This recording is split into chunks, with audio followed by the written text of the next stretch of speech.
Naniniwala ba kayo na darating ang araw, yung mga upuan na yan, siksikan na yan? Yes! Kasi magkakaroon, hindi na available yan. Yes! Maaari may nakatayo na yan sa labas, nakatayo sa baba. Yes. Maaaring sa araw na yan, Coliseum tayo. Let's go!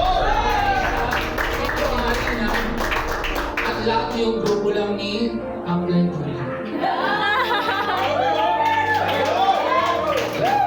Guys, naniniwala ka ba, Abs? Yes! Yes, di ba? Ikaw sa'yo naniniwala ka? Darating ang araw ang gaglabas ang mundo. Ma'am po, sa'yo naniniwala ka? Darating? Yes, di ba? Kailangan mo maniwala. Kasi yung mga bagay na nakapalibot sa'yo na hindi mo inakala na existing, ginagamit na. Hindi. Sino mo mag-aakala na lalabas ang visual na makakabulat na? Wala namang tao sa kanila. Sino mag-aakala ang Bluetooth na gagamit natin? Wala namang tayo nakikita mga lumilipat-lipat, mga wire.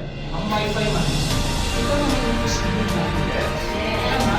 Pero bakit po yan? Bakit po yung mga nasa world